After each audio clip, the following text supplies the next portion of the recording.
বন্ধুরা নমস্কার। উপাসনা কি বাংলার রাজনীতিতে একটা নতুন ট্রেন্ড সেট করে দিল? উপাসনা মানে উপাসনা চৌধুরী, এই মেয়েটার নাম এখন বাংলার সীমানার মধ্যেই আর সীমাবদ্ধ নেই। এতদিন পরিচিত মিডিয়ার কারণে সোশ্যাল মিডিয়া ইনচার্জ ছিল, তৃণমূল কংগ্রেসের, মাঝে মধ্যে টিভিতে ডিবেটে অংশ নিত, ভালোই কথাবার্তা বলে, অল্প বয়সের হলেও পরিচ্ছন্নভাবে সুন্দরভাবে সাজিয়ে গুছিয়ে এবং দৃঢ়তার সঙ্গে কথা বলতে পারে, একটা আইনবন্ড কোয়ালিটি তো ডেফিনেটলি রয়েছে।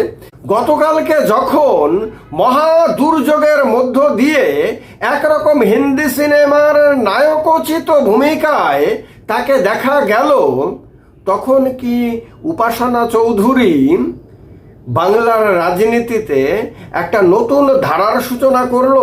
এবং এই নতুন ধারাটা যদি আগামী দিনে বাংলায় বিভিন্ন বিরোধী দলের তরুণ তুর্কি নেতা নেত্রীদের মধ্যে জনপ্রিয় হয়ে যায় এবং দেখানোর, নিজেকে বেশি করে দেখানোর এবং বিখ্যাত করার যে একটা যদি প্রতিযোগিতা শুরু হয়ে যায়, তাহলে কি সেটা শাসক দলের জন্য খুব একটা স্বস্তির হবে?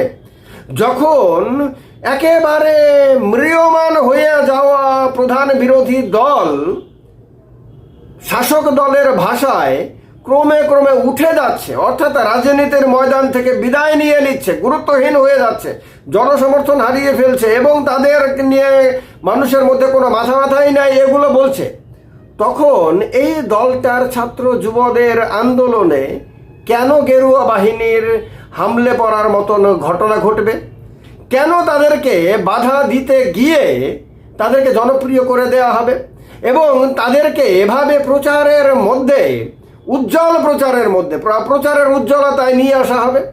যা করার ফলে আজকে বিজেপি কিন্তু আলোচনার মধ্যে নেই। আজকে কিন্তু শাসক দলের যে বাহিনী তাদেরকে বাধা দিল, তাদের নাম নিয়ে কিন্তু আলোচনা নেই, তাদের বীরত্ব নিয়ে কিন্তু কোথাও কোনো আলোচনা নেই। আলোচনায় কে এলো? আলোচনায় এলো উপাসনা চৌধুরী। তৃণমূল তো একটা নতুন নেত্রী পেয়ে গেল, একটা দুর্ধর্ষ নেত্রী পেয়ে গেল। এই দুঃসময়ে যখন সায়নী ঘোষ মানুষের কাছে একেবারেই গুরুত্বহীন হয়ে গেছে, যখন তৃণমূলের একদল এমপি, একদল বিধায়ক মানুষের কাছে এত বেশিভাবে নিন্দিত হচ্ছে যে তারা তৃণমূল থেকে আলাদা হয়ে শাসক দলের প্রিয়পাত্র হওয়া সত্ত্বেও মানুষের কাছে পাত্তা পাচ্ছে না, বরং তির্যক বাক্যবাণে জর্জরিত হচ্ছে, তখন তৃণমূলের তো এই রকমই এক একটা তরুণ মুখ দরকার ছিল, যারা মানুষের সামনে এগিয়ে এসে তাদের বক্তব্যগুলোকে দৃঢ়তার সঙ্গে তুলে ধরতে পারবে। আর এইটা কোনোভাবেই যাতে না হতে পারে সেটা নিশ্চিত করার জন্যই তো শাসক দলের পরিকল্পনা করার কথা ছিল। কিন্তু শাসক দলের সমর্থকরা গতকালকে যে কাজটা করলো, সেটা কি তাদেরকে সুফল দিল না কুফল দিল? এটা কি তাদেরকে বিড়ম্বনা থেকে মুক্তি দেওয়ার কাজটা করলো, না নতুন করে বিড়ম্বনা ফেলার মতন কাজ করলো?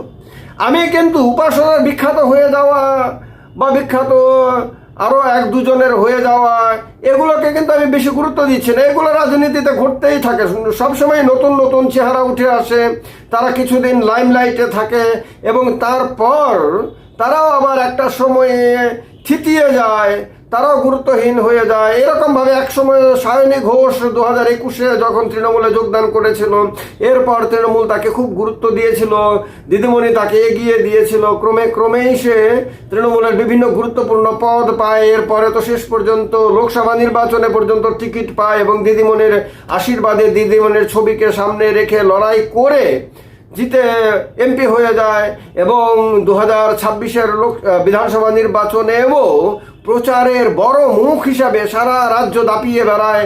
কিন্তু যখন নির্বাচনের ফলাফল প্রকাশিত হয়, তখন তাকে অন্য রূপে দেখা যায় এবং আজকে মানুষের কাছে তার কোনো তার সম্বন্ধে তার কোনো কথা শোনার জন্য কোনো আগ্রহই নাই। আজকে সায়নী ঘোষ বাংলার রাজনীতিতে একেবারে গুরুত্বহীন বোঝা যাচ্ছে।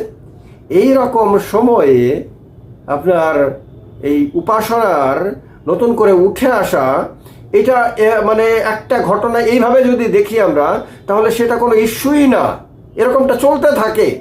কিন্তু সবচেয়ে বড় জিনিস যেটা আমি শুরুতে বলেছি আপনাদের, যে সে কি কোনো ট্রেন্ড সেট করে দিয়েছে?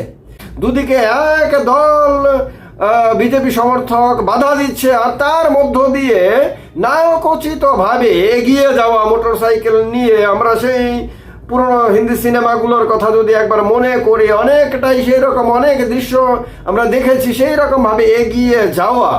এটা তো তরুণ যে সমাজ, যারা জীবন মৃত্যু পায়ের ভৃত্য চিত্ত ভাবনাহীন করে এগিয়ে যেতে পছন্দ করে, যারা ইতিহাস রচনা করতে পছন্দ করে, যারা দুর্যোগের মধ্য দিয়ে নিজেকে প্রতিষ্ঠিত করতে পছন্দ করে, যারা কঠিন সময়ে লড়াই করে নিজেকে পরিচিত নতুন রূপে, নায়ক রূপে পরিচিত করতে পছন্দ করে, সেই তরুণ সমাজের কাছে যদি এটা একটা ট্রেন্ড হয়ে যায় যে ভাই এবার উপাসনা করেছে, আমি কেন পিছিয়ে থাকবো, আমি কেন ঘরে বসে থাকবো, আগামীবার আমিও এমন কিছু করব, এরকম একটা ট্রেন্ডে যদি এটা পরিণত হয়ে যায়, তাহলে বিজেপির জন্য কি এটা বিড়ম্বনার কারণ হবে না? তখন কি গতকালকের এই ঘটনার জন্য তাদের কি পস্তাতে হবে না?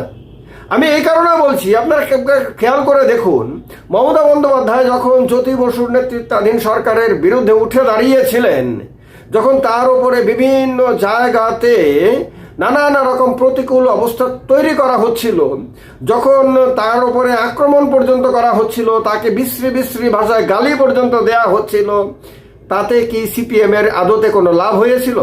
তাৎক্ষণিকভাবে সিপিএমের কর্মীরা হয়তো মনে করেছিল, তাদের সমর্থকরা হয়তো মনে করেছিল যে শেষ, এই যেভাবে তাকে গালি দেয়া হচ্ছে, তার চরিত্র হনন করা হচ্ছে এবং তাকে আক্রমণ করা হচ্ছে, সে বেশি দিন টিকতে পারবে না। এরকমটা অনেকেই হয়তো মনে মনে মনে মনে ভেবে নিয়ে আত্মপ্রসাদ অনুভব করছিল। তারা হয়তো মানে নিজেকে একটা সুরক্ষিত জোনে কল্পনা করে তারা হয়তো তাদের সরকারকে অনন্তকাল থাকবে বলে আত্মসন্তুষ্টি ভোগ করছিল। কিন্তু তাকে সফল হয়েছে? হ্যাঁ, সময় লেগেছে, এটা ঠিক, কিন্তু একটা সময় পরে তো তাদের দুর্গটাকে একেবারে উপরে ফেলে দিয়েছিল এই মহিলাই। সেই রকমভাবে যদি আমরা দেখি, তাহলে এই উপাসনার মতন, উপাসনা একটা মেয়ে উঠে দাঁড়িয়েছে, কোনো সন্দেহ হয় নাই, আজকে সারা বাংলাদেশে পরিচিত মুখ। আজকে সারা বাংলাদেশে শুধু এখন আর আইটি সেলের নেত্রী হিসেবে পরিচিত না, সে সাধারণ নেত্রী হিসেবে পরিচিত হয়ে গেছে, সে লড়াকু নেত্রী হিসেবে পরিচিত হয়ে গেছে, সে মানুষের কাছে একটা গ্রহণযোগ্য মুখ হিসেবে পরিচিত হয়ে গেছে। এইটা একটা ট্রেন্ডে পরিণত হলে আগামী দিনে আরো অসংখ্য মেয়ে এভাবে উঠে আসতে পারে। আজকে যখন তার দল মহাসংকটের মধ্যে, আজকে তারা এখনো জানে না তাদের দল কতটুকু ঘুরে দাঁড়াতে পারবে, কতটুকু লড়াই দিতে পারবে, আদতেই তারা কখনো আর সরকারে ফিরতে পারবে কিনা, এটা কোনোটাই কিন্তু গ্যারান্টেড না। বিজেপিকে তারা হারাতে পারবে কিনা, শুভেন্দু অধিকারীর নেতৃত্বে বিজেপি সরকারকে তারা উপরে ফেলতে পারবে কিনা, যেভাবে মমতা বন্দ্যোপাধ্যায় বুদ্ধদেব ভট্টাচার্যের সিপিএম সরকারকে উপরে ফেলেছিলেন, সেটা নিশ্চিত না। অথচ তখনও সে যেভাবে যে রূপ গতকালকে দেখিয়েছে, সেটা তো বিজেপিতে কেউ দেখাতে পারেনি। আর এই রূপ দেখানোটাই তো তৃণমূলের কর্মীদের মধ্যে নতুন প্রাণ সঞ্চারের জন্য, নতুন উদ্দীপনা সঞ্চারের জন্য, উন্মাদনা সঞ্চারের জন্য, নতুন সাহস সঞ্চারের জন্য এই সময়ে প্রয়োজন ছিল। এ কারণে যে পরিকল্পনা নিয়ে বিজেপি এখন বাংলার রাজনীতিটা করছে, সেই পরিকল্পনা কি মূলত বিজেপির জন্য আত্মঘাতী হচ্ছে না? এটা কি তৃণমূলের জন্য মানে নতুন করে জেগে ওঠার জন্য ব্যবস্থা করে দিচ্ছে না? অনেকগুলো প্রশ্ন আপনাদের সামনে রাখলাম। আমি তো সব কিছু ব্যাখ্যা করে আপনাদেরকে বলেই দিলাম, দেওয়ার পরেও আপনাদের মতামত জানার জন্য প্রশ্নগুলো রাখলাম। প্রশ্নের উত্তর আপনাদের কাছে থাকলে আপনারা দেবেন। ভালো থাকবে। জয় হিন্দ, বন্দে মাতরম।